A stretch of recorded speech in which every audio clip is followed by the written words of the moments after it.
Hello and welcome back to the Loyal Sons Show. That's at the Loyal Sons on Twitter, Instagram, TikTok, YouTube, all of the social medias. Follow us there. Follow us here for Pitt Sports content you will not want to miss. If you love print journalism, and Noah, what do you hate? The third week of fall training camp. Do you want me to expand upon that? Yeah. So the third week of camp sucks because the first week's fun because it's the first week. Second week's fun because pads are on, scrimmages, lots to talk about. Fourth week, camp's over. It's exciting. The regular season's here. But the third week is the quote-unquote dog days, which was an actual quote used by Pat Narduzzi today, which made me happy. But everyone hates the third week of camp. And hate that.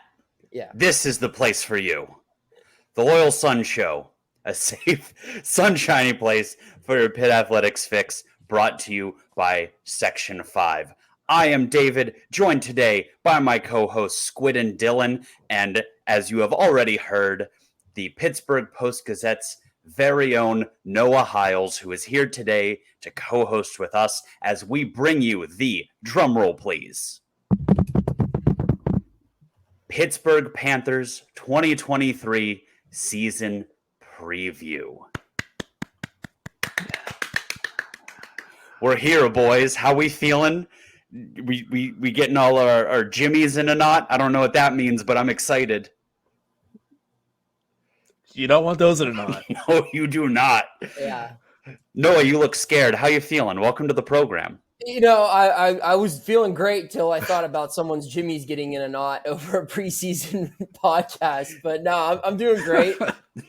Camp's going well. It's been fun. Ready to cover another season of Pitt football, and obviously super pumped to be on the show again with you guys. It's always a good time. We love having you on. So this is the season preview.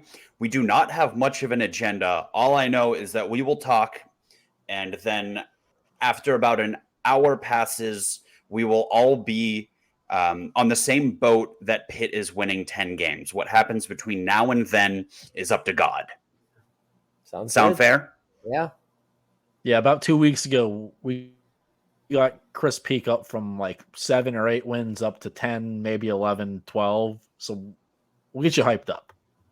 I mean, I'm not far from 10. I said from the beginning they'd be 9-3, so I could see 10. I could also see 7, which I know you guys don't like. So I could be sold on 10. I won't be as hard of a sell as Peak would be. So I'm ready to be sold. Ray Charles could see this team winning 10 games. Come on now. I mean, Ray Charles could see for a little bit. I watched the movie. He could for like 4 years or something, and then something happened. I forget. I haven't watched the movie with Jamie Foxx in a while. Blinded by artistic inspiration. I think he like put his head in a basket or something filled with water, but I don't know. That's what I remember from the movie. We don't need to keep that in the podcast if need be, but I don't know. I feel like old-timey incidents are so like obscure. It's like, Jimmy fell in a well and all of a sudden he was mute. Yeah. I have like a kicked in the head a cow. Yeah. And now he can see around corners. Back then, yeah. I have like a great uncle who lost an arm because he like passed out drunk by train tracks and his arm just got run over by a train. Like that's like my grandfather's cousin or brother or something like that. Like I would hear that, like, if you're going to go drinking, don't fall asleep by train tracks. I'm like, that's a good tip. Good I words can't to live argue by. it. Yeah. But like, that's such a 1940s injury. Like limb severed. I have like a lot of questions, but we are far too short into our season preview for this to get weird already, and we have already allotted an amount of time at the end for this to get weird. Mm-hmm. So let's talk about Pitt football until such a time.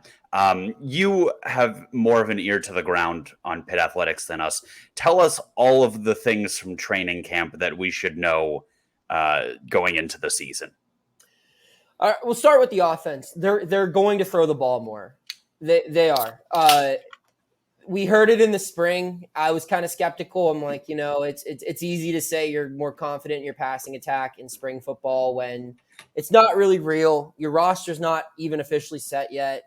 And who knows what the team actually looks like. But from things you see in practice, things that, you talk to people around the facility, stuff that's been told to me on the record, off the record, they're going to throw the ball more, and they're a lot more confident in throwing the football. Now, this isn't going to be like 2021 where it's like 67% pass and 33% run. And I don't know if that's an exact accurate figure. So Panther Layer Forum, go easy on me if I'm wrong there. But like overall, like I think it's going to be a much more balanced offense. And when they throw the ball, there will be some checkdowns, but they're going to throw the ball deep a lot. And that's what's exciting. And it's I think we knew going into this season, a lot of it's going to come down to Phil and what he can do. Where last year, it didn't really matter who they had at quarterback. They won games with 3 different starters last season at quarterback. So this year, it does matter a little bit more. While I do think there are talented guys, the collective talent, they don't have as much proven superstar guys as they did last year. So it's going to need to come down to Phil a little bit more. But I've liked what I've seen from him. I've liked what I've heard about him from pretty, reliable sources and fair parties, I should say. So that's been the big takeaway. There's been a lot of buzz about these freshman receivers. A guy that I think will have a really good year, and I'm sure we'll talk about him more, is Kenny Johnson. I wouldn't be shocked to see him having a pretty big role this season. There's still a couple of other guys who I'm really excited to see how they pan out. Players like maybe like a Zion Fowler-El or a Malcolm Epps at tight end. It's just some guys that I'd put in like that wild card category. Derek Davis Jr. Just a whole bunch of like newcomers where it's like, I wouldn't be shocked if this dude was a non-factor. I also wouldn't be shocked if this dude came in and ended up being like a really high quality player. So there's a couple of those guys. The offense still has some mysteries, but it also has some guys who, like I said with Phil, are looking really good right now. I have pretty big expectations for Gavin Bartholomew. I think it helps to have a quarterback who actually knows how to run the offense this year. And this is an offense built to feed the tight end. I mean, look at what happened Cignetti's first time here. They had great tight end production with Doran Dickerson and Nate Bynum. I don't think it's out of the question for this tight end room to put together, between Epps, Gavin, and Carter Johnson, 700 combined receiving yards, which would, I think, be a really big thing, and it's going to come in different ways, but I don't know. I have high expectations for Gavin. Bub Means is another guy. A lot of people have been high on this camp. That's the offensive side of the ball. Defensive side of the ball, corners are really good. We knew that. That's to be expected. Linebackers look solid. McIntyre looks to be the safety out of that group of 4 who's kind of set himself apart. Randy told us today that you're on a first-name basis with Randy Bates. Oh, sorry. Humble brag. Randy Bates told us today that still all 4 being Javon McIntyre, Donovan McMillan, PJ O'Brien, and Stephon Hall, all 4 of them, they're still all training to be both the boundary and the field safeties. But if I had to predict who the 2 starters are, I think PJ O'Brien will end up being the field safety, and the strong safety, boundary, whatever you want to call it, will be McIntyre, just because I think he's a little bit more familiar there. That's where he played last year when Brandon Hill opted out of the bowl game and would get banged up. So that's how that battle's looking. Defensive line still seems like there's like a million guys in the mix for those positions. A lot of local flavor there between, familiar guys like Devin Danielson and David Green, some younger guys like Nakai Johnson and Sean Fitzsimmons we could see in the mix there too.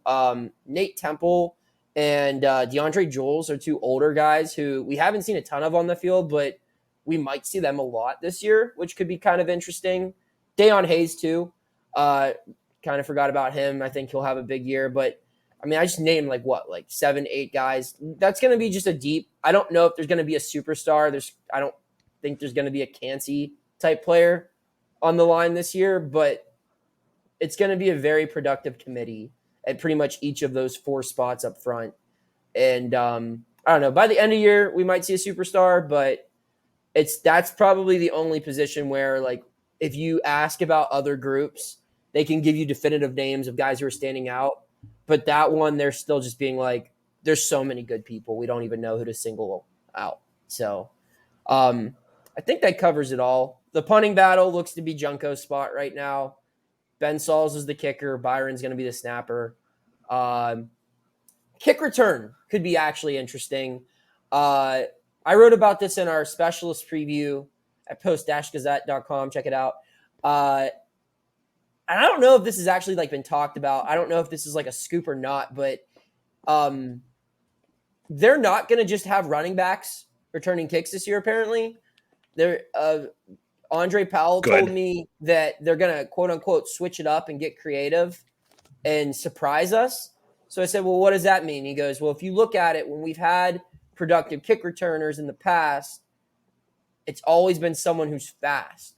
So I just kind of skimmed through the roster. I'm like, who are the fast guys? I came up with AJ Woods. I came up with Che. Don't want to butcher his last name, the redshirt freshman. He's a member of the track team. And I individually like talked about those guys, and they both confirmed that, like, yes, they have been practicing returning kicks. I know AJ returned a couple, I think like 5 his freshman year.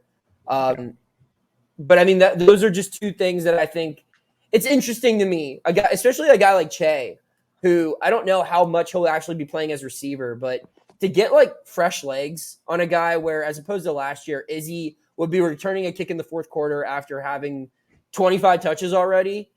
I think it's so much more productive to put the ball in the hands of someone who this is your primary responsibility. You're going to get to touch the ball 4 times a game. Make the most of it.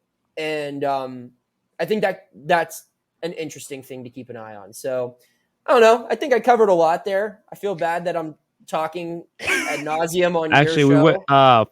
Shit, we weren't recording. You got to start from the top. That's all right. No, that's a great breakdown. Great 10,000-foot view there. So we break it down a little bit here. Mm-hmm. I want to go back to the offense, and I have to ask you, we are seeing all this hype coming out about the freshman receivers, how good they all look, how a couple of them are going to play. Is these guys actually look good and can be contributors as true freshmen, or is this like we only have 2 guys that we know are going to play receiver and we need to make ourselves feel good about that passing game? I honestly, Dylan, I asked myself the same thing. Like the whole first week of camp, I was like, how good could these guys be? I have been impressed. I don't expect all 4 of these true freshmen to play. I think by the end of the season, one of them will probably have at least 1 start under their belt, simply because how many position groups stay completely healthy throughout a 12-game season. So, and if that's the case, then there aren't many guys, and then unless they start Che, who's a redshirt freshman, or I don't even know who else they would go to. Maybe McConaughey, but he's still not even a scholarship player right now. So I don't know what else they would go. To me, it sounds like based off of performances in camp, Kenny Johnson is a guy that they're really high on. Are they gonna give him a better number? I like that he's 35. Shout out to Dan Kreider. I'm with you. Yeah, and we were talking before the show. I think that as a sports writer, like, I find that endearing because that shows that maybe they didn't have this anticipation that, hey, this kid's going to come in and be an instant impact guy. Whereas, like, you look at other guys that are freshman receivers, they have number 23.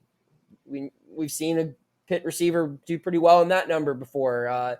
They have a guy wearing number 83. That's a receiver number. That's Seymour's number. 27's like not necessarily a receiver number, but like a playmaker number. Better than 35. 35 is interesting, man. But like this kid kind of came out of nowhere. I mean, he picked Pitt over Penn State. He's from Dallastown, Pennsylvania. He showed out in the Big 33 game. And he showed up after a couple of guys his own age were on campus. But everything that I've heard, both on and off the record, is like, this dude's a stud. And he's not, you look at him and you don't see a physical freak, but when you looked at Jordan Addison when he was that age, you didn't see that either. You didn't see that with Jared Wayne when he was young, or other, successful receivers. I think it's his fundamentals, his ball skills, and his speed. Those things will allow him to be a difference maker, I think. So yeah, I think the Kenny Johnson hype is real. Zion Fowler, and this is also from my observations. I mean, these guys run crisp routes, and those two specifically, because they've been healthy all camp, Bub Means is attached to both of them like Velcro. It is really impressive where he's breaking down every single route that they run in practice. Like today, we're watching, he's saying, you took 4 steps there, you only need to take 3. And just small details like that from a guy who's been around the block, played for 3 college programs, and he's experienced the highs and lows that one can have in a collegiate career. For them to kind of have the respect that would even garner that type of mentorship, I think says something. And, they're getting coached up by their teammates, by their position coach, by their offensive coordinator, and their names quite literally come up every day from whatever coach or player that we have the privilege to talk to at camp. So I think that, that there was originally maybe some, hey, this is all we have to work with, so we're going to talk about them a lot and create our own narrative. But I mean, they've made some moves that show they're pretty confident in this. I mean, they moved to Javonte Royal to receiver this spring to add receiver depth. They just moved him back to corner. They announced that this afternoon. So that shows they're pretty confident with their receiver depth, that they're taking players out of that position group and moving them elsewhere. Yeah, feel bad for that kid, but that's beside the point. Yeah. Would you go as far to say that you think one of those freshmen could sneak into the wide receiver 3 spot by the end of the season? And if so, do you think it's Kenny Johnson? Yeah. I think that we'll mess around while we're sitting watching practice. Me, Jerry DePaula, Chris Peak, like other beat reporters, and we'll just do like over unders. And today, when I was sitting around, I was saying over under 2.5 starts for Kenny Johnson this year. And I think everyone around there said over. So that's where we're at with him. And again, that might not necessarily be 100% because of skill. That could be because of injury or whatever else. And maybe he doesn't start, but he's like, as soon as, as he just becomes like an actual 4th receiver, something that Pitt really didn't have last year. And that's not a start, but like he's going to have a role on this team. So right. Yeah, I would expect to see number 35 unless they change his number. I don't know. With Narduzzi, maybe Kenny Johnson's a big game against Cincinnati, and the next week he changes his number going into Morgantown to try to throw Neil Brown off his scent like the Valique Carter. Back in the day, didn't he do that? He changed his number. Yeah. They just gave Valique Carter a new number in hopes that the other team wouldn't notice. I mean, love that. Real talk, like part of me is, I mean, never underestimate Narduzzi's gamesmanship. Like the one guy they seem to not talk about recently is Lamar Seymour. Part of me is like, what if Lamar Seymour is actually the best out of this group and they're just talking about Kenny Johnson and all these guys, but it's really him? And like we go out there week 1 against Wofford and we see Lamar Seymour catch for like 200 yards or something, and like he's just playing possum this whole time. Like you never really know, but I certainly don't recall any freshman having nearly this amount of hype last year. So quick tangent on the Narduzzi gamesmanship. Yeah. You said it was the dog days of camp, week 3. Was the highlight of camp so far watching Narduzzi take the giant like foam pad and just try to jam the ball out? That's like actually running backs going through the gauntlet. The second best moment. I appreciate you guys liking that tweet. I put some effort into putting the music and the editing into that. But Didn't the go best unnoticed. moment, the best moment actually came a couple days prior to that. They had to move the sled out of the way, like the blocking sled out of the way for something. And like the graduate assistants couldn't move it. So Pat literally stopped what he was doing, ran 30 yards over, and just started hauling ass and was moving this sled. And I'm just sitting there like laughing. Like, I mean, because like this dude just like wanted an opportunity. Like I was going to say, he saw that and was like, oh, let's go. Yeah. And like all the reporters are standing right there. And we're just like, look at this dude. And then he like took his little camp hat off and like drove it. And then we're like, Pat still got it. And he goes, no, there's no job too small, gentlemen. And he like grabbed his hat, put it on, and went over to like yell at some linebackers or something. Like that was the best moment from him so far this camp. Second best was definitely though, just seeing him try to force a fumble. I mean, honestly, and he talked about this, and Randy did too today. They were really pissed about how a couple of turnovers probably kept them out of the ACC championship game last year. Like if you break it down, if they don't fumble the ball against Georgia Tech, if they protect the football against Louisville, they're 10-2. And those North Carolina and Tennessee games, maybe they go a little different, who knows? But still 10-2 probably gets them somewhere better than the Sun Bowl at the very least. So I think there's been an extra emphasis on ball security. And Pat took it upon himself earlier this week in camp with the dummy stick. He mentioned today, he gave us his own stats. He said 9 forced fumbles in a really bad blister were his stats. He also tackled, I think, Jake Renda. Like he just like completely knocked him over. Tight end. Yeah. He like if you watch the video, like he just completely knocked him over with that stick. I don't know how. He was really swinging it. So, and he was talking some crap afterward. Like he would knock a fumble out and like he would stop the drill just to run up to the players and let them know, like, I knocked the football out. And then like at one point in time, a ball came flying by and hit him in the head. He didn't even flinch. Like the man was in the zone. And that's week 3 of camp, baby. It's the dog days. So you mentioned Jake Renda. One of the things that piqued me on your rant from earlier, you said you could see 700 combined yards out of the tight end group. Now, last year, I think most Pitt fans were really upset with the lack of usage on Gavin Bartholomew, who we all thought was a stud, and in the Tennessee game absolutely showed it. But you have Phil Jerkovic, who made Hunter Long a star, made him like a 2nd or 3rd round pick. So I'd be interested to hear you elaborate on how you think Gavin and to a much lesser extent the other guys will be used this year compared to last year.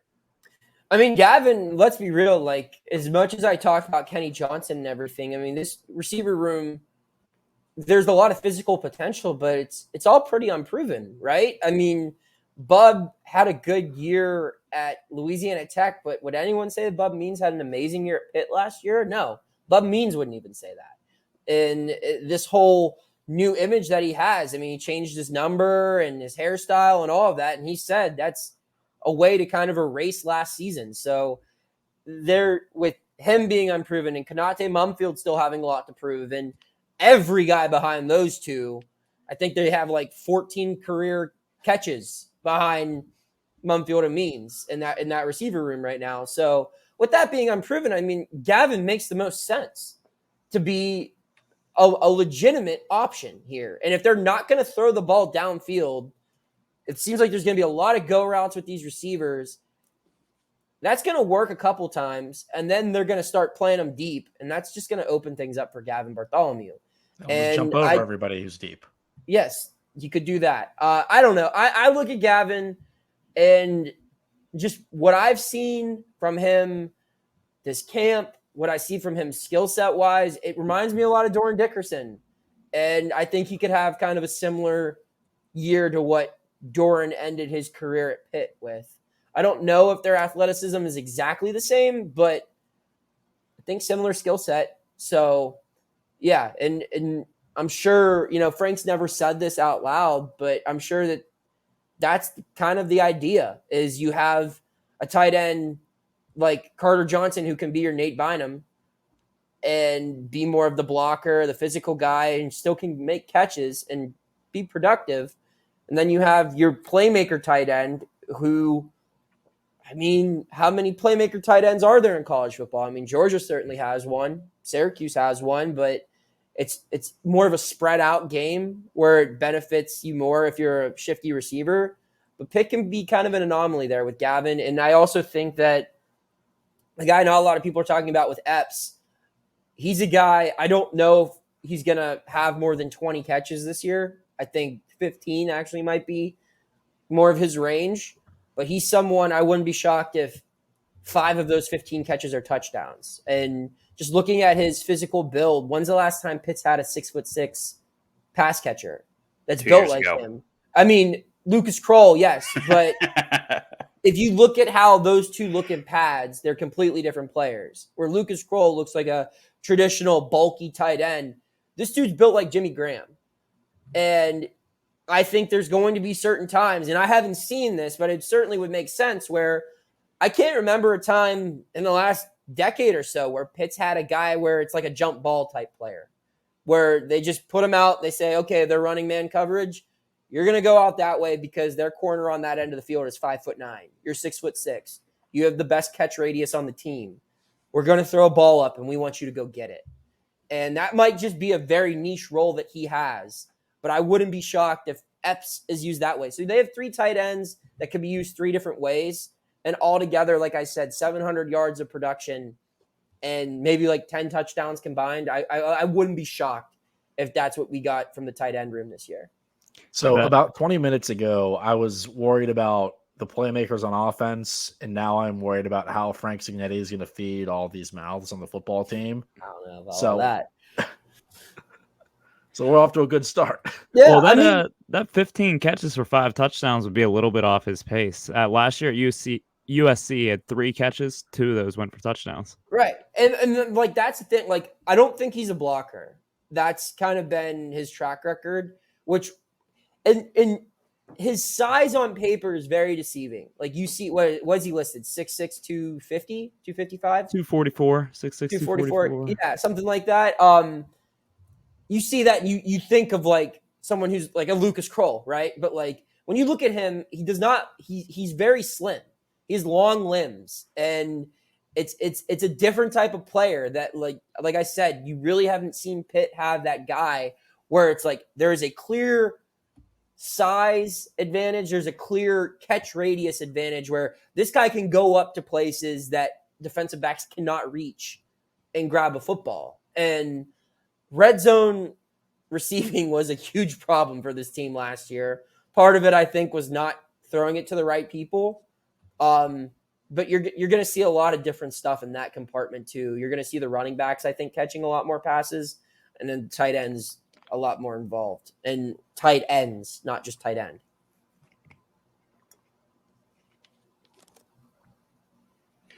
That's pretty cool to hear, because I know a lot of us were banging the drum for Gavin Bartholomew. So we talked about the offense a lot, and we definitely want to talk more about the defense, but we'd be remiss if we didn't take the time. We brought a little gift for you. Oh, yeah? Yeah, we have a gift for you, Noah. We went ahead and we pre-wrote a couple headlines. Okay. Just for you. So we wrote these headlines to make your life a little bit easier going into the season. But before we give you the gift, just to create a little bit of a tension, anticipation, can I do a quick live ad read? Yeah, and it's your show, so yes. I was asking more Dylan and Squid, but I appreciate your consent as well. I thought you were talking to me. No, I was just fucking with you. Okay. We sold out, so we need to do this, every couple of minutes. Good. We announced on Twitter, Home Field. We are now partnering with Home Field for the rest of eternity. After we help them with the Pitt launch, if you use promo code LoyalSons, you can get 15% off your next order on Home Field apparel, which makes my absolute favorite vintage-inspired college sports apparel. It works once per email that you plug in at the point of order, so make a bunch of burners if you want to save money. I used the code to get myself a mystery bag, and I'm going to very loudly unbox it right here and see what we got. Any guesses what school? Pitt. Mount Union. Ohio, probably. You're all wrong, idiots. I got this sweet-ass Colorado School of the Mines t-shirt. What is that? It's an engineering school in Golden, Colorado, in the shadow of the Coors facility. And that is one sick-ass donkey. So this is the kind of stuff that you can get 15% off using promo code LoyalSons. I love this so much. I'm going to wear it to a wedding this weekend. Anyway. On to Wofford. No, we're doing our headlines. We're doing our headlines. Wofford is next week. Squid or Dylan, would you like to kick us off with these headlines that we have pre-written for Noah? Yeah, no, and feel free to do some workshopping here. We can also elaborate a little bit once we give them what would have transpired to make you have to write this headline. And I think the first one to kick it off is one that more than one of us may have. But this one I'm hoping we don't have to see. But we're starting with this one. We're just keeping it in the back pocket just in case. Time for a change. Bring in the Hab. And if you don't know, we endear an endearing nickname we've given to Christian Veilleux is the Hab, given his French Canadian. L'Habitant. Yeah. I don't think calling someone a Hab would be with our editorial standards, but I mean, I don't know what would have to happen for that one, because it would if it reaches that point, this season's in trouble. I don't think fire. Yeah, I mean, I think they're going to play Djokovic until it reaches a point where it's like they're not going to a bowl. You might as well prepare for next year. Really? Yeah, I mean, this is Phil's team. No ifs, ands, or buts about it. And Phil is Frank's guy, right? I mean, Frank loves Phil. Those two are very close. There's a lot of trust, and it's bigger than just Signetti too. I mean, this whole team is all in on this guy. I think part of it is that a lot of the key players are Western Pennsylvania guys. And so having a former Whitfield star who lit it up in this area, won a state championship at Pine Richland, that brings some clout when you come in here, and your center, your guard, some of your guys on defense can say, no, this dude was a bad man when he played in high school. Like, this is a guy that we're getting. And when you're coming off a year where your quarterback clearly was uncomfortable in your offense, and then that, hey, there are certainly more talented quarterbacks in the country than this guy, but no one knows how to run Frank Signetti's offense better than Phil Djokovic in the country. I think that gets him a lot of respect from the top down. So, yeah, if they're sitting Phil for Christian, who is talented, but if they're making that move, then things have gone very bad. No. Just because they don't want another transfer coming in here and learning this offense in year one and playing. They've seen what happens when you try to do that. There's a lot of Canada potential if Vieira takes over, but be a combination with maybe like Steeler fans are calling for Matt Canada to go. I would go something like Pitt's playbook heading up north. Veilleux takes over starting job under center. Canadian native Veilleux takes over under center. Something like that. I like it. We can workshop it a little bit more. This feels weird because we are the leaders of the Phil Djokovic hype train. It's true. Just reiterate that. Yeah. I don't know why this would be the one you guys started on. We're getting this out of the way. We're getting this one out of the way. Just hypothetically, it's like some cheating on your girlfriend when you start dating, and that way, she just doesn't always have a backup plan. Yeah, always have a backup. plan. as is tradition. No, it's just interesting. We had a similar conversation with your peer Chris Peak, and our question kind of surrounded did Narduzzi learn his lesson with Keaton Slovis, who I think he was too slow to pull in favor of Nick Patty, and Chris seemed to indicate that, I think if Jurkovec struggles, he will have no reservations bringing in Veer. Do you not think that's the case? I don't know. I'm mixed. I mean, Narduzzi has bench quarterbacks midseason. Like last year there's was this thought from Pitt fans that doesn't that happen. doesn't happen. But it It's does. like it does. Like he played 3 different guys Kenny's freshman year before. And you know what? Actually, I'm putting my foot down. We're done talking about benching Phil. I'm sorry we started us off on this. Yeah. Next. All right, I got one. Pitts Hammond wins 3rd ACC Running Back of the Week award. I don't think that's out of the question. I I mean, think it's just a thing that's going to happen. yeah. I mean, there's. Mine was actually Rodney Hammond named a Doak Walker finalist. So the only That's a thing bit is, more all famous. the biased Southern journalists will vote for Will Shipley every week. So I think 3 might be hard to come by, but they'll give him 1 or 2. Well, They got a It's honky. undeniable. See, here's the thing: is Pitt's schedule is like the first 3 weeks. Rodney could win those 3 weeks in a row. Just the way their schedule is lined up, I think he's gonna have a really heavy dose of carries in those things. So, I mean, running back, did Izzy get that 3 weeks in a row? I feel like that didn't happen 3 weeks in a row. I did not say in a row. I'm predicting You 3 said third total. Yeah. Oh, yeah, that's doable. I mean, there's some bad defenses on Pitt's schedule this year, so I I should don't have think aimed that's higher. I should have aimed Yeah, higher. I mean, That's my I bad. think no, but I mean that's also a testament to this offensive line is going to be really good, and they're going to run the football well again. And I think while we didn't have the benefit to see this last year with Izzy, I think that the run game can be even better when you actually have to have a threat to throw the ball. When defenses say, they could beat us through the air too, which wasn't really a thing last year for the most part. So, I mean, imagine how effective Izzy would have been if that was the case. So, I don't honestly, know. Like vice versa, we've seen Rodney Hammond, like games where Rodney Hammond's the feature back, it's just 3 yards in a cloud of dust. Yeah. And eventually D coordinators are going to get sick of that and just be like, all right, we have to load the box and try to keep this guy from getting another first down. And all this talk we've heard about deep balls, I think they could complement each other quite nicely. Yeah, I mean, I don't know. Like his build is similar to like Dion Lewis, is it not? That's Like very call. Good same running style. Wow. At the very least. And yeah. I think he did pretty well under Signetti, did he not? So I don't know. Mhm. There might be some similarities there. All right, I got one for you.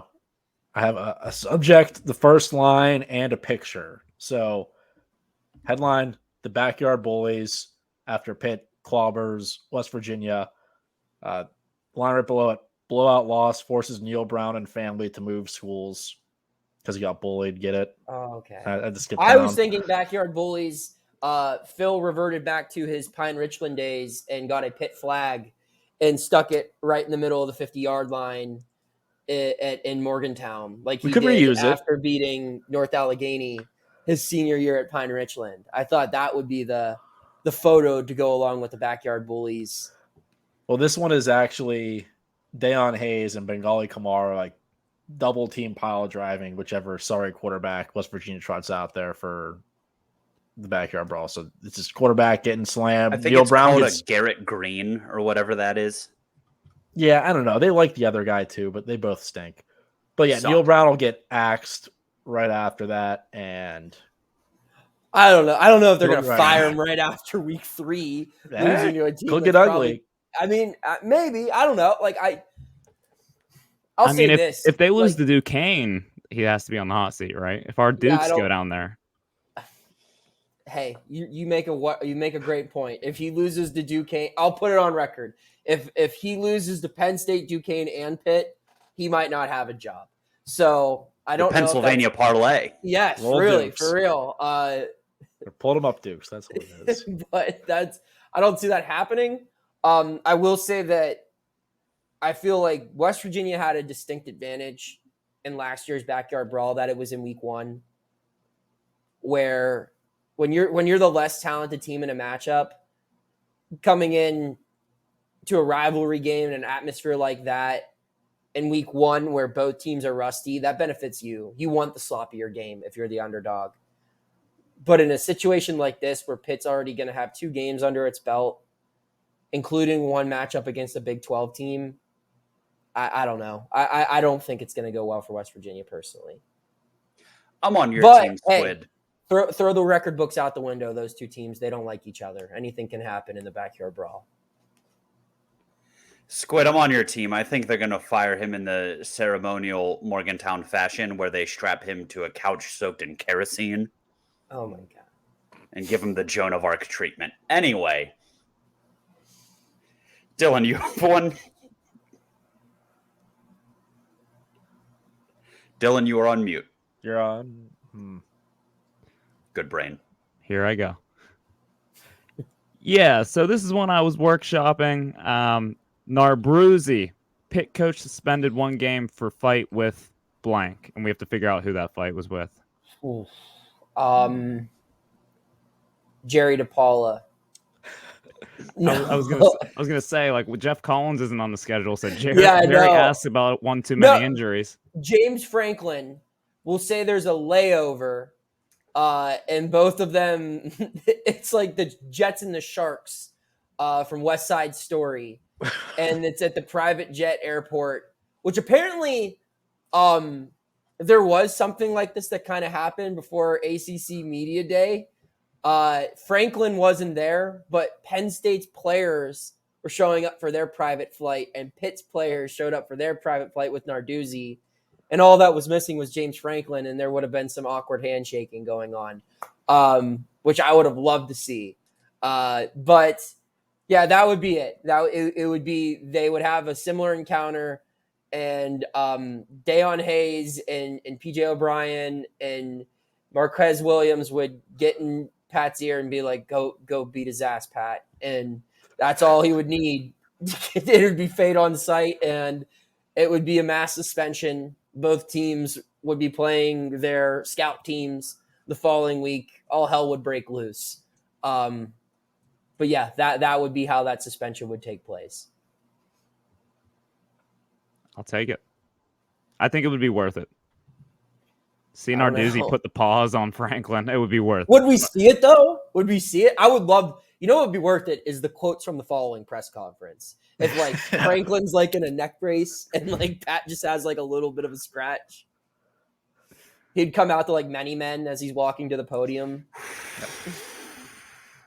We've been saying we'll play Penn State anywhere. He's been dodging me. He said something, and Dudes was like, I told our guys to go put the helmets on. We'll play in the parking lot. They didn't want to do it. We played them on the tarmac, you know. Squid, your next one? I have a good one for the end, if you want to go. Oh, okay. He's got what we're looking for. Scouts raving about Pitt's Deion Hayes.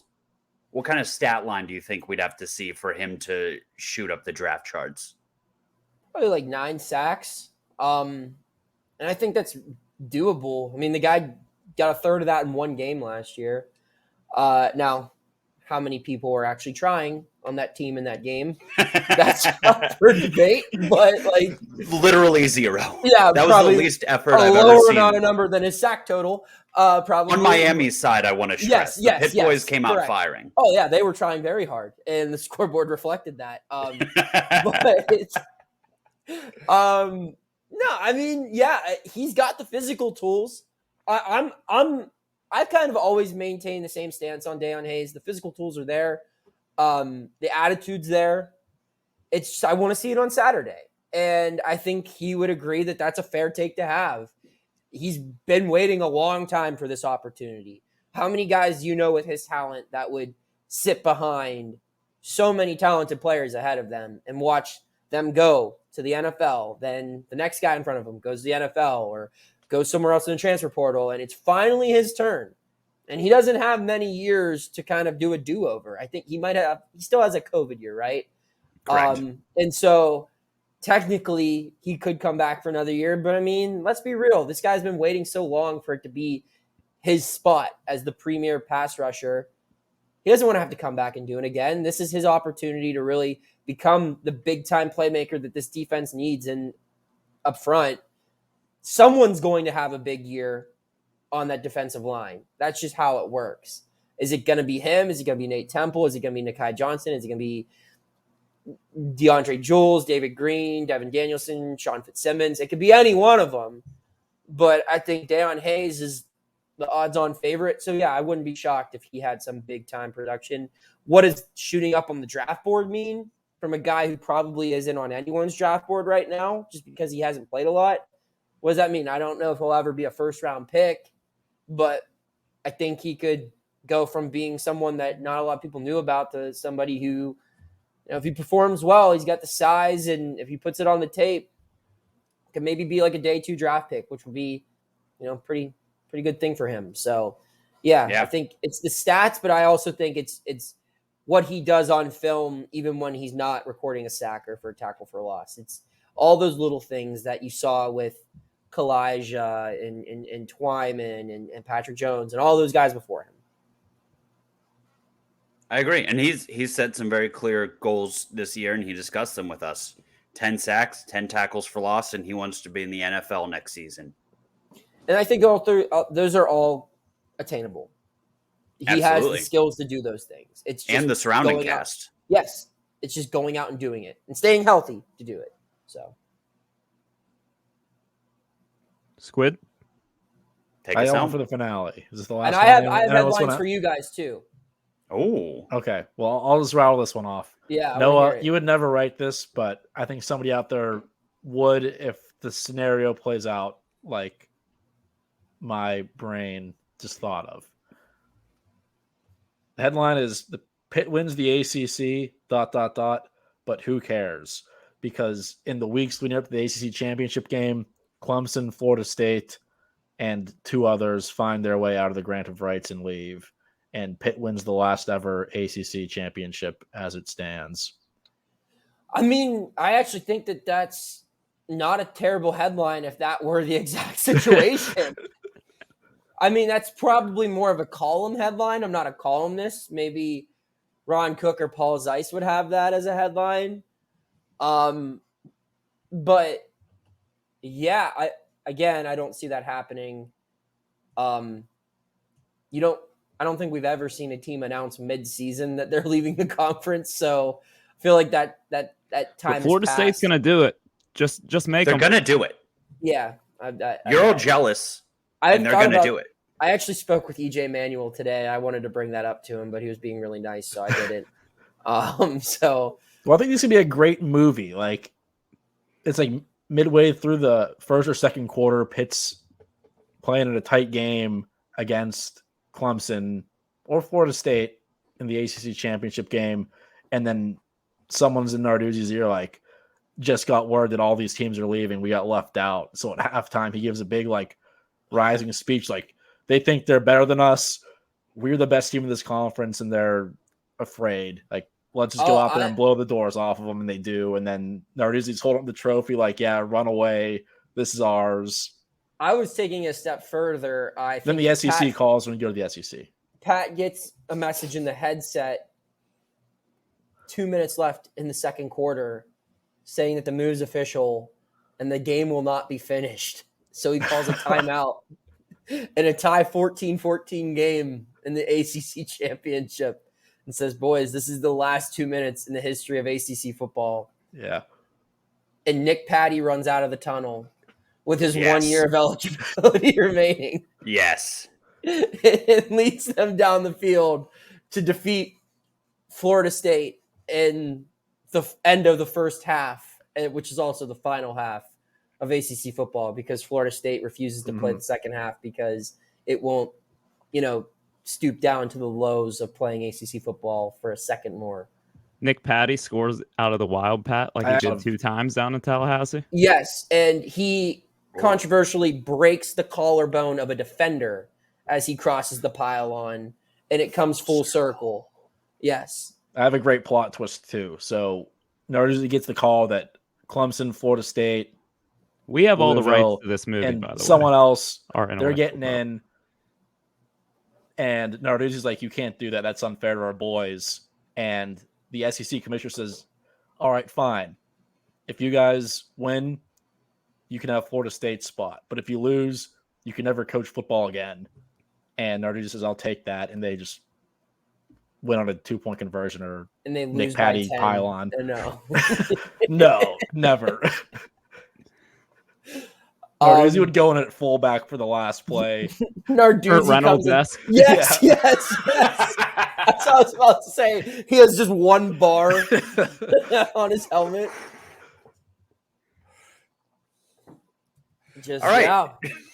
All right. Can I give my headlines? Please. We'd love it. All right. I have 4 based off of the most likely to the least unlikely.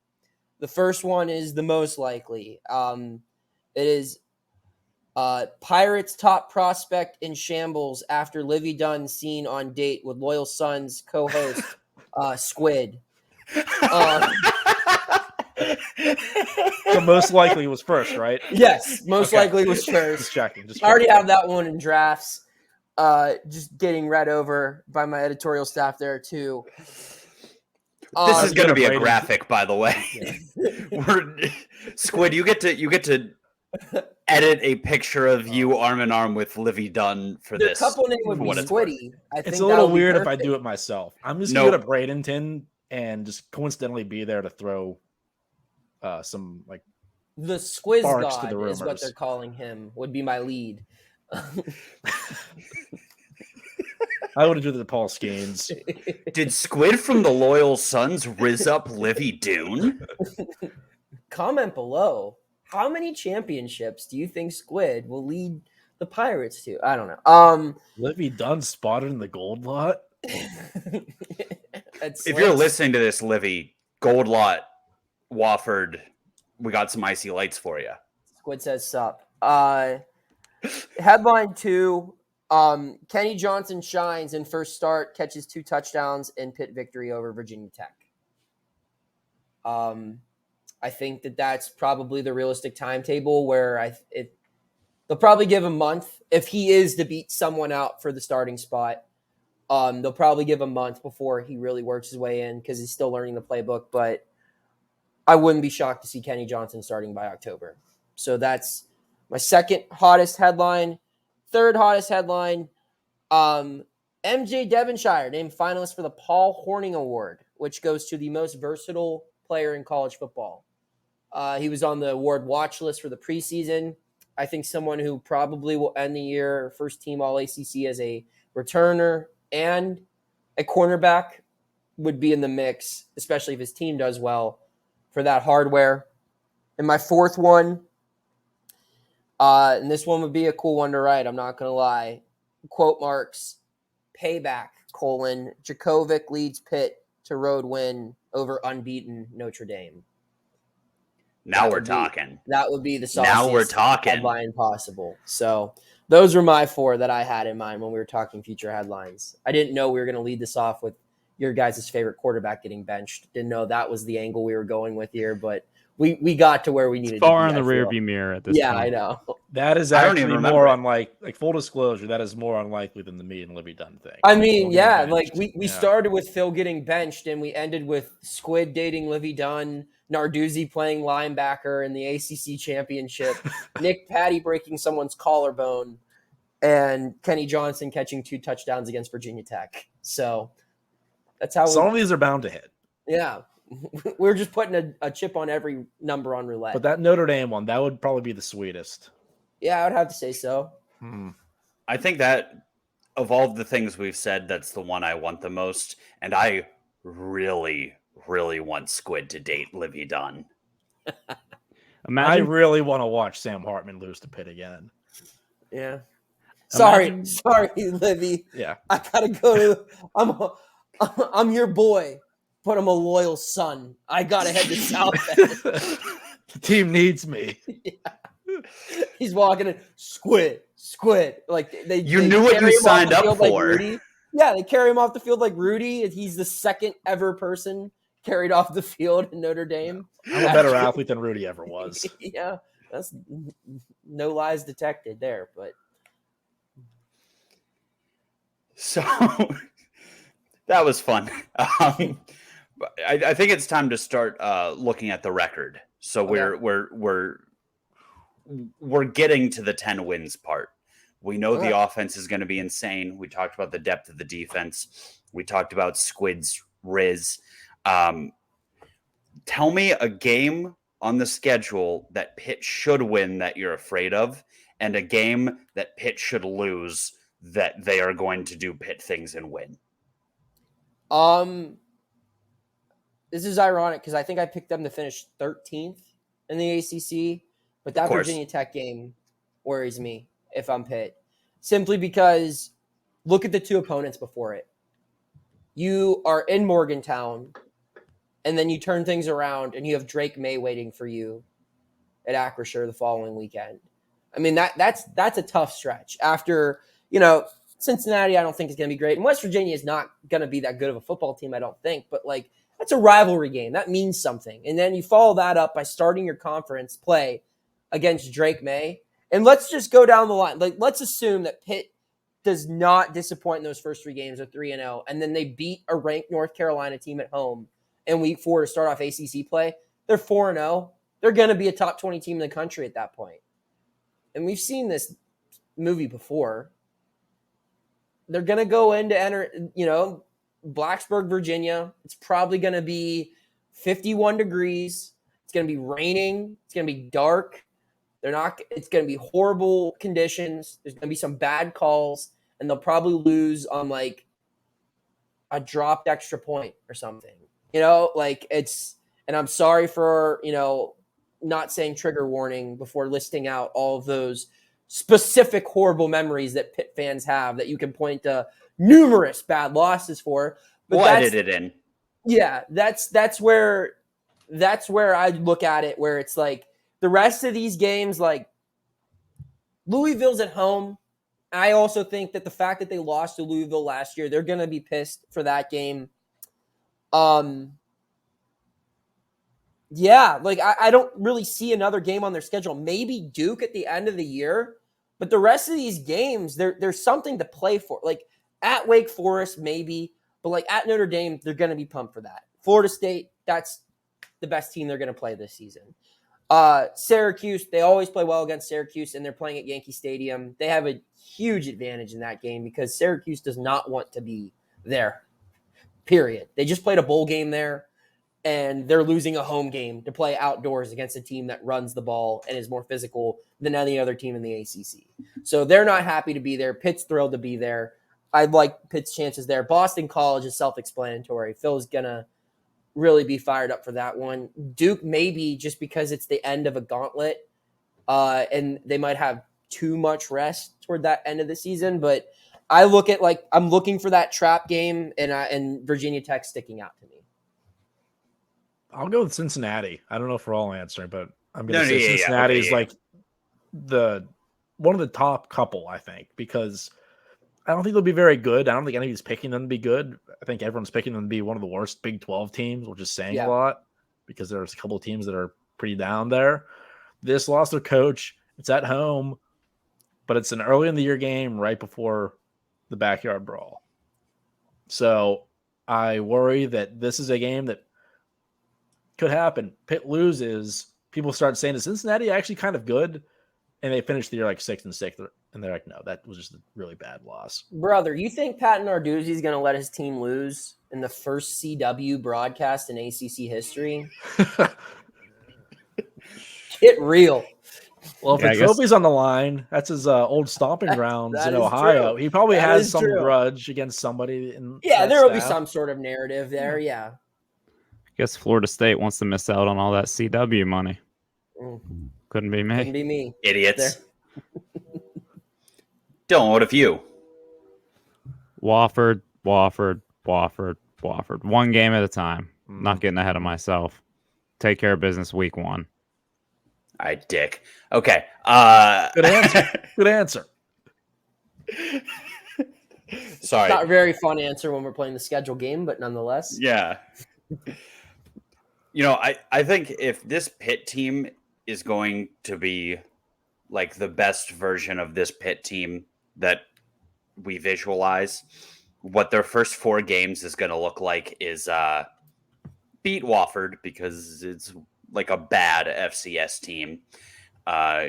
Struggle against Cincinnati, struggle against West Virginia, and then beat the fucking brakes off of North Carolina. Yep. So I know I accidentally answered the second question first, but I could see this team coming out of the gate a little bit slow. New quarterback.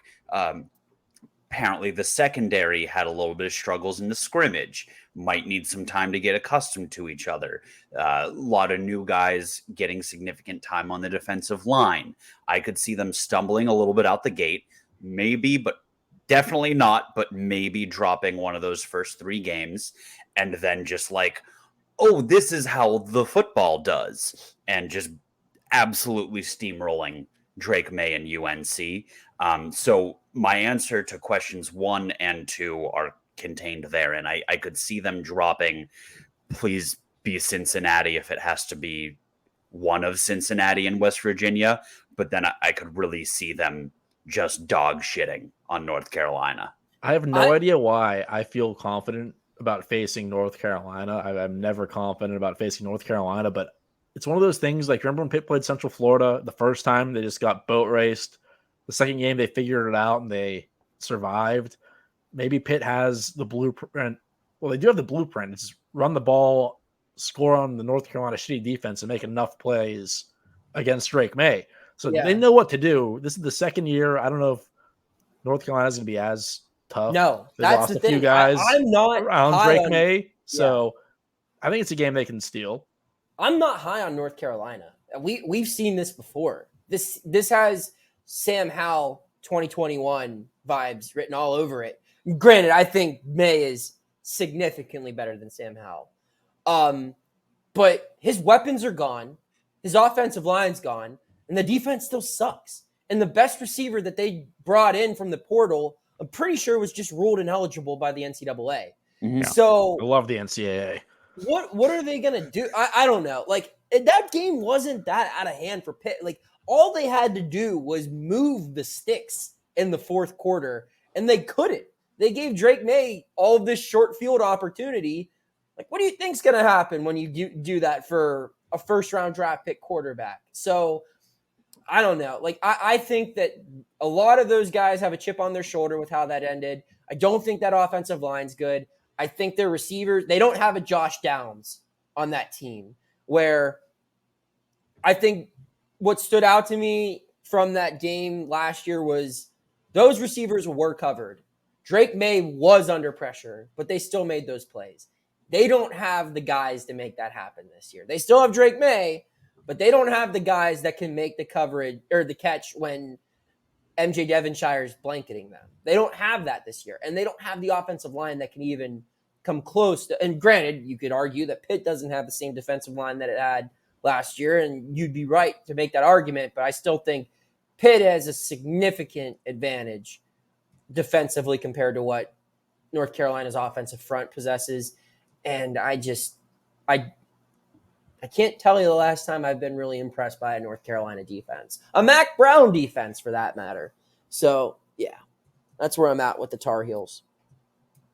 So are they your pick for a game Pitt should lose but will win? No, my pick, something weird happens every time Pitt goes to Notre Dame. Hell yeah. I'm not saying they're going to win, but I mean, just look at it, dude. Like, you could point out so many different instances where a game goes to a lot of overtimes, or JP Holtz just goes off out of nowhere on Halloween weekend, or Tyler Palco drops an F-bomb in his post-game interview. Like, it's just every time they go there, something crazy happens. There's so much, like, the storylines are there. It's Sam Hartman. It's Phil's return. It's all this stuff. And it's going to be a big game. I think both of those teams will be ranked. And yeah, I think there's a bigger game waiting for them the next week, but there's history here. And every kid, I don't care where you grew up, be it Western Pennsylvania, Florida, California, Texas, wherever, if you don't play for Notre Dame, you want to beat Notre Dame when you play college football. So I think that that's going to be one where if you're looking for a game on the schedule where they're going to play better like that, I wouldn't be surprised even if Pitt like went into that like 3-3. Like if things just went poorly, that could be like a turning point in the season, or that could be like a highlight in the season. I just think they're going to play really well in South Bend. I second that. That was going to be mine. And for most of the reasons you outlined, Pitt always plays Notre Dame well. There's almost like a semi-rivalry there. I wouldn't call it a full rivalry. We don't have a trophy or a name for it, but Pitt Notre Dame has always felt like a pretty big deal since I was a kid, and also probably partly because it's against Notre Dame. Yep. And some of my best memories are watching Pitt teams beat Notre Dame. So, and we also are taking a crew of like 42 people down there. So I feel like that matters. Yeah. I mean, do you guys have Halloween costumes planned out? That's Halloween weekend. Oh.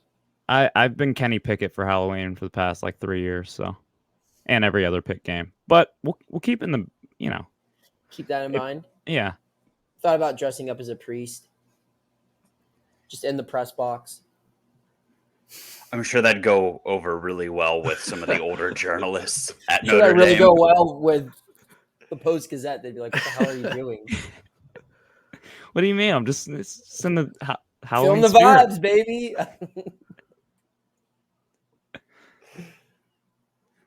What about you, Squid? I said North Carolina is mine. Oh, that's convenient. So no one thinks that we're going to take it to Florida State. Nobody's sick of the fucking Florida State hype. No, I just think by the time we get to that game, it wouldn't be that big of a shocker if Pitt beats them. We're going to know. Yeah, that's a great point, Dylan. Like, we're going to know what Pitt is by that point. Like, if they're, 5-1, like, that's not like David versus Goliath type thing. This is probably going to be one of the biggest games in college football that week. But if Pitt's struggling, it's kind of like, if they couldn't get it done last week, I don't know what's going to lead you to believe they can do it against probably an even more talented team. But there's also a chance that Florida State could go into that game like 2-3, like just based off of how Florida State has operated. That's more the direction I was heading. Was like, I'm not drinking the Kool-Aid on them just yet. They need to show it to me. So we've talked about some potential upsetting losses and some upset victories. Fellas, it is time. I need you all to tell me what the Pitt Panthers record is going to be at the end of the 2023 season, and I need you to tell me how they get there. Noah, you have the right of first refusal. Yeah, I'll go 9-3. Actually, we'll go 9-4. I think they are going to lose to Virginia Tech, lose to Notre Dame, lose to Florida State, and then lose to Florida State again in the ACC championship.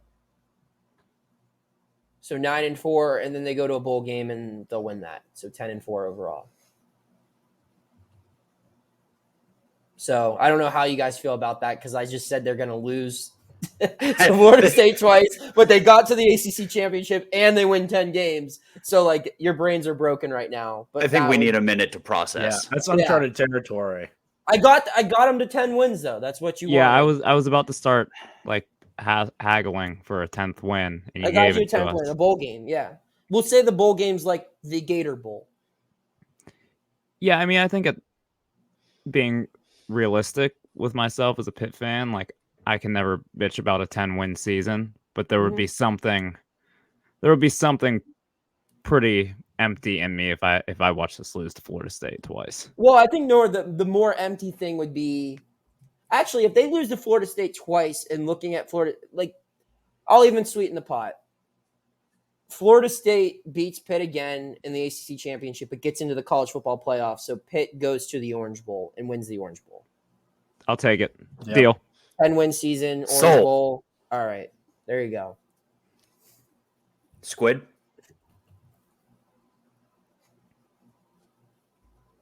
We can come back to you. Come back to me. the gentleman from Brookline. That's me. Well, The other gentleman. Yeah, I know. Yeah. Brookline boys on the bottom. Wow. Yeah. Did that on purpose. Mhm. Give me.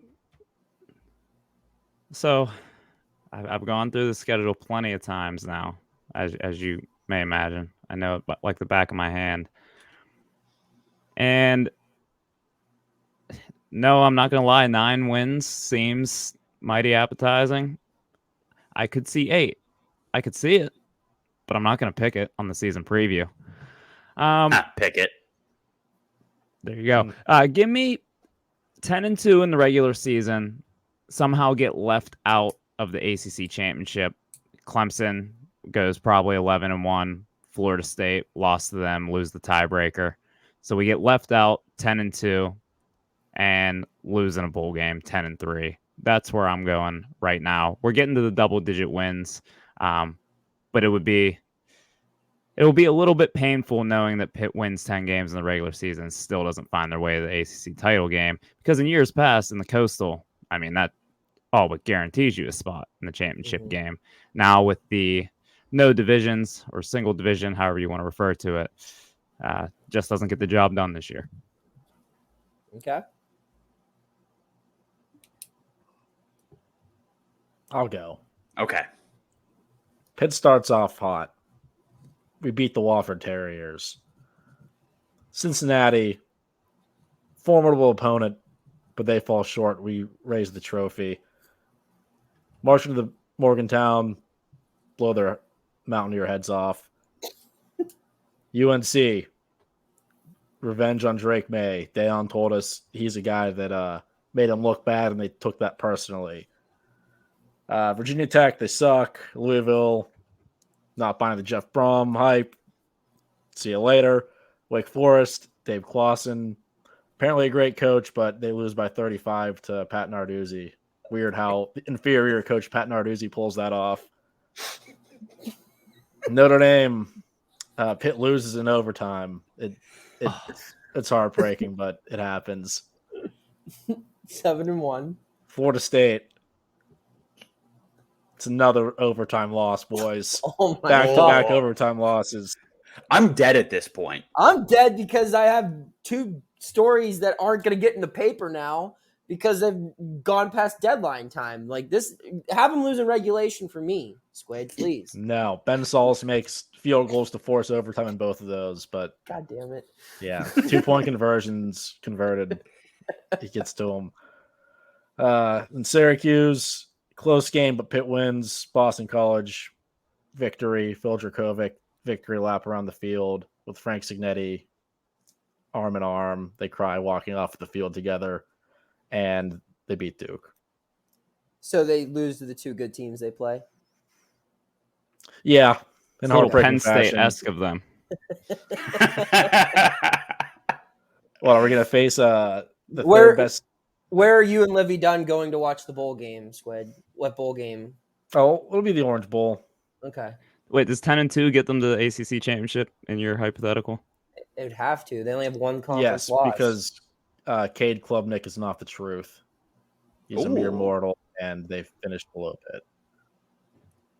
So what happens in the ACC championship game? Oh, we get our revenge on Florida State. So it took us 3 guys to finally get an ACC championship. 3 predictions. Mm-hmm. Squid, I love it. I'm that's a hard act to follow because you really took us on a whirlwind there. Journey. I just did it live. I couldn't decide on a number, so I'm like, I'm going through top to bottom, and it's happening. So here's where I stand on this. I already said I think Pitt drops an early one that they shouldn't. I think they lose to Cincinnati, and I think it's going to be one of those that we look back and like, oh, Cincy, who went 3-9, 4-8, and Pitt dropped one to them. Typical. They beat North Carolina. I think we lose to Notre Dame close. I think we lose to Florida State close. And then I think we drop another one to either Louisville and Duke, who are both going to be not phenomenal, but frisky. I think this team goes a respectable 8-4, wins its bowl game in impressive fashion, and finishes ranked, exactly like last year. However, I think all of the young guys show that we're cooking something here. I think that we come back in 2024. We don't get no 2024 predictions. You talked. It's my talk now. It's my talk now.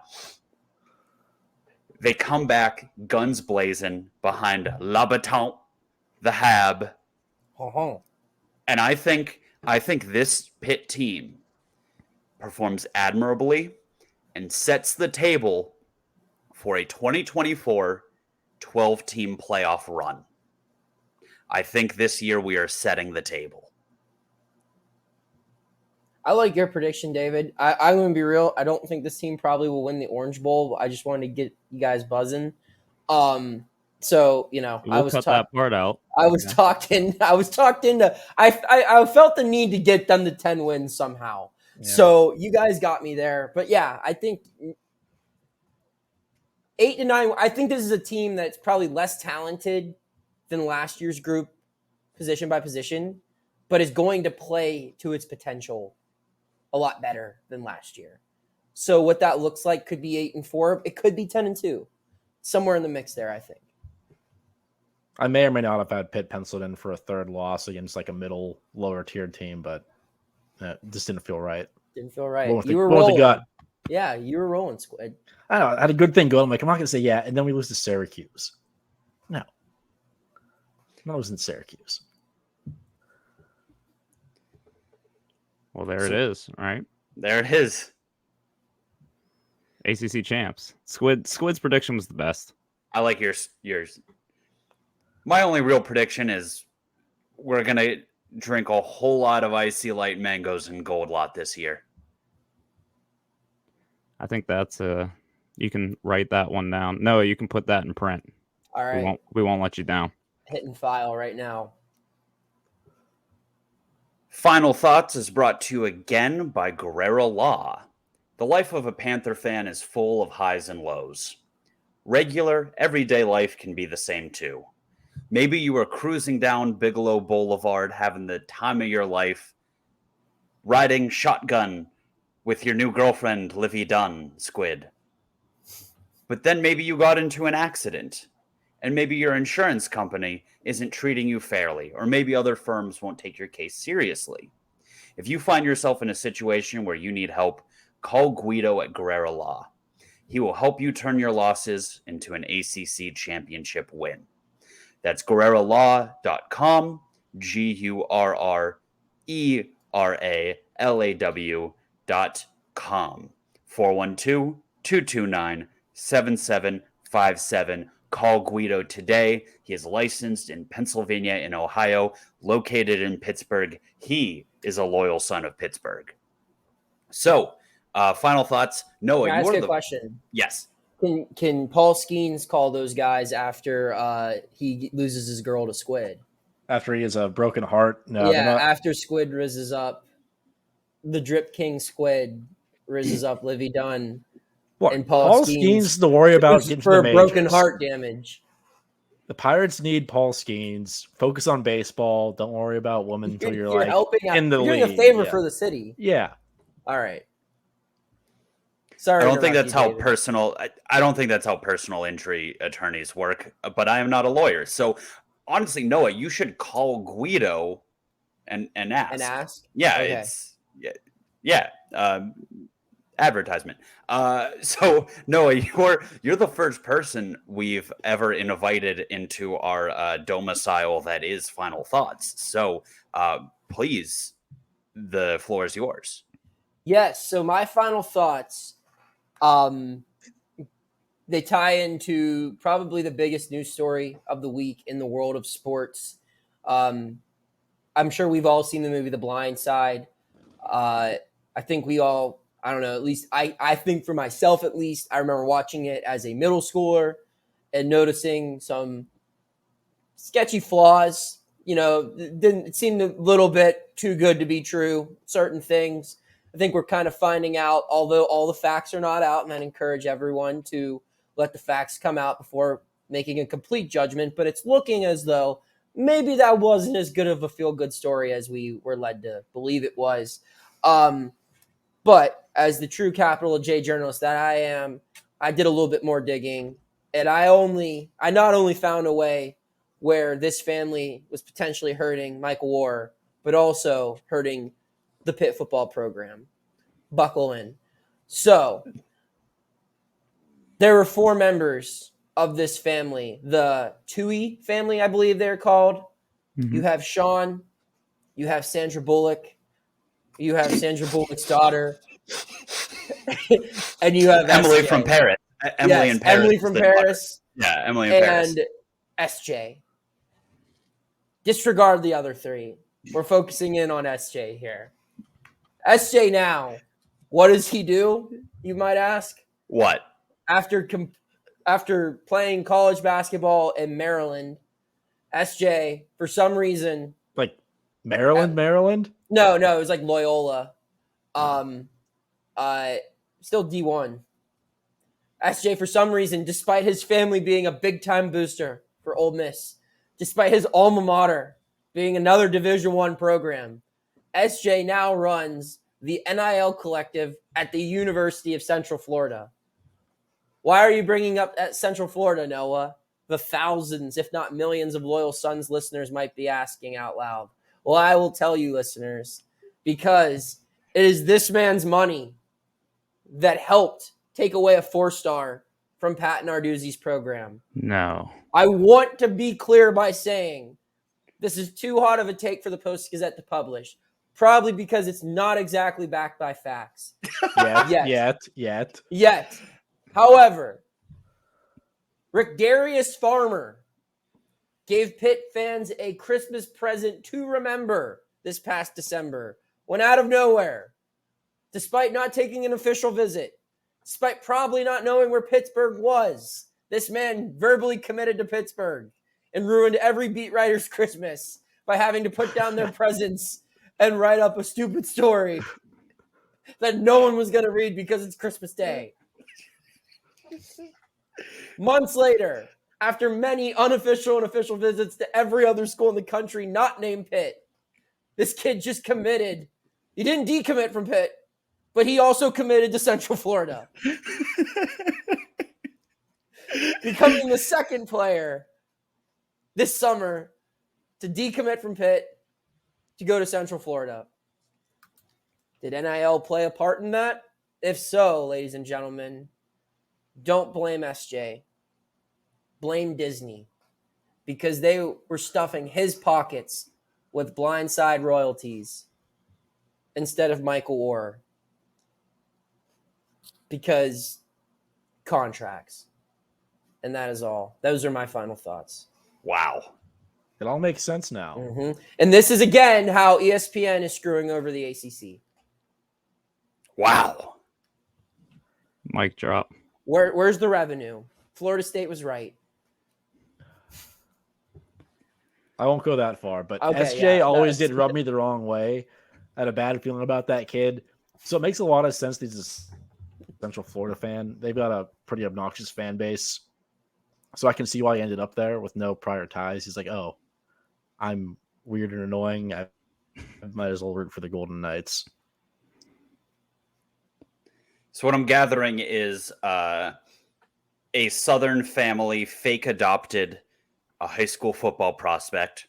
Some stuff happened. Pitt got fucked over. Yeah. Like, shocked. He went to the NFL. They won an Oscar, yada, yada, yada. Next thing you know, small domino. Sandra Bullock drives by a basketball court and sees a 6'5", 5-star offensive line prospect dunking. Big domino. Rick Farmer commits to Central Florida without decommitting to Pitt. I just filled in the middle. That's what I did. That's the bread. I just gave you the meat for the sandwich right there. They're going to give you a Pulitzer for this. Mm-hmm. I don't know if we can top that, but we're going to have to try. So Squid or Dylan, which one of you guys want to follow that up? Go for it, Squid.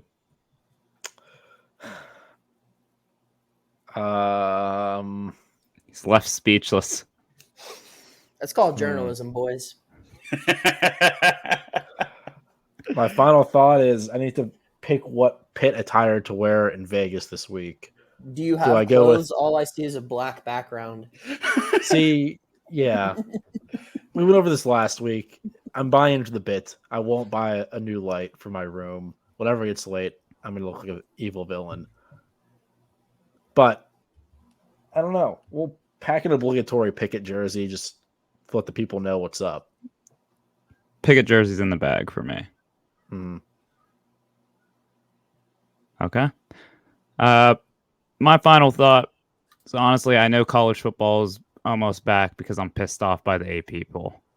First AP poll came out. Also, Noah, I noticed going through is there no Pitt represented voter? When are they going to give you a vote? The state of Pennsylvania gets one right now. Johnny McGonigal has it because the Penn State beat hasn't had one in a while.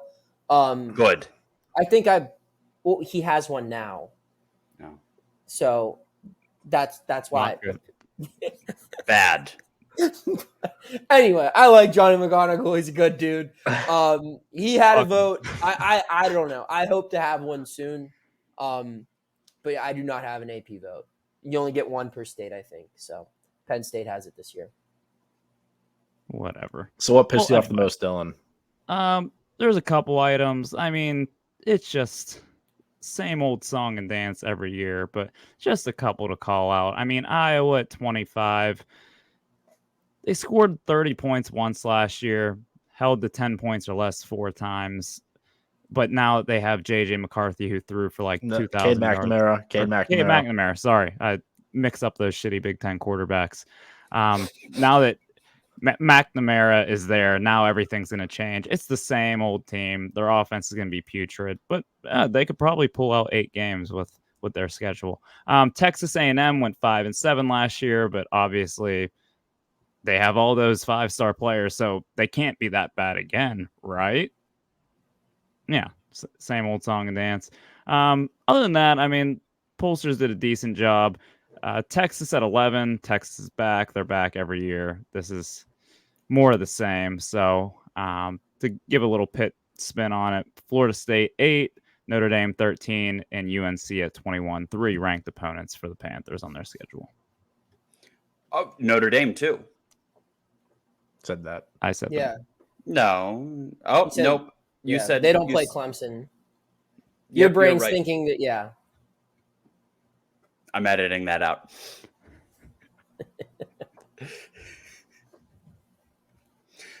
My final thought is realignment, which I'm relegating to the very end of the show as it deserves. All this bullshit, Cal, Stanford, SMU willing to play football for free, basically. 4 teams in the ACC actively trying to tank the future of the ACC so they can leave sooner.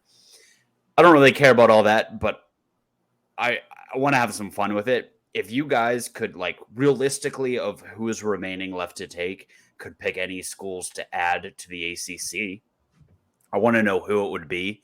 For me, I legitimately think, like, Coastal Carolina, Tulane, SMU would be huge gets for the ACC. I think James Madison wouldn't be a bad one. And the MAC guy in me thinks Toledo and Ohio don't look too bad either. But you keep your hands off the MAC. They're the only pure thing we have left. Then scratch that last part. But I think you're just turning the ACC into a Group of 5 conference. See, I don't like those moves because it doesn't move the needle to save the conference. I don't think anything will, but App State is my pick. App State was up there for me too. Listen, I'm not saying like, oh, if we add James Madison, it's going to save the ACC. But the Big 12 was kind of able to save itself by being like, okay, maybe we aren't a destination for the Texas and Oklahoma of the world, but if we just make as much fun football as possible, there is a place for us in the future of college football. And I think brands like SMU and JMU and especially Tulane would be really big for the ACC to secure a place in the future. There are 4 AAC schools that I think would be a good fit. SMU is one. Tulane is the second one. These other 2, I'm looking at basketball on top of football. Football is not necessarily great. Florida Atlantic could be a good addition to basketball and also has been a competent football program. And Memphis, where that's not crazy travel. You have a rivalry with Louisville, I feel like they're rivals, right? Maybe. Sure. I don't know. But I mean, that's a great basketball brand you're adding, and they've had football success too. Who doesn't remember Paxton Lynch, you know? But in all seriousness, I think there you get 3 brands that aren't a joke, and FAU is hot in the streets. So, and there are also 4 great road trip destinations. Now you're talking. Which is most important. For me, that's exactly where my brain goes. And I was like, I wouldn't mind going to Texas, wouldn't mind going to New Orleans, wouldn't mind going to Florida Atlantic, which I believe is in Boca. Yeah. And I wouldn't mind going to Memphis. I don't know. It would be fun. So those are my picks. Isn't Coastal Carolina and Hilton Head? Yeah, but like you can't just add Coastal Carolina. Like, what does their basketball bring? What is their like their football? It's football season. Doesn't have but their football doesn't have the following. They don't even have that big of an alumni base, do they? Like, I just don't see it. They have a high school stadium, basically. Yeah. Yeah, it's a pretty blue. It's teal, isn't it? Yeah, it's blue. For what it's worth, Coastal Carolina's basketball team finished 12th in the Sun Belt last year, went 11-20. So that might be a hard sell. But hey, what makes any sense anymore? Football is king, and maybe we'll make a road trip to Boca. Awesome. Well, fellas, this was a ride. We've had a ton of new developments between SJ stealing Rick Darius Farmer, Squid now dating Livy Dunn, and everything in between. But I'm hungry. It's time to call it a night. Me and Squid have a 7 a.m. flight to Vegas in the morning. So, Noah, we can't thank you enough, man. This was so fun. We'll have you back for sure. But, we appreciate you coming on. Happy to be on with you guys anytime. Well, without further ado, you fellas have a good night. And as always, hail, loyal sons of Pittsburgh.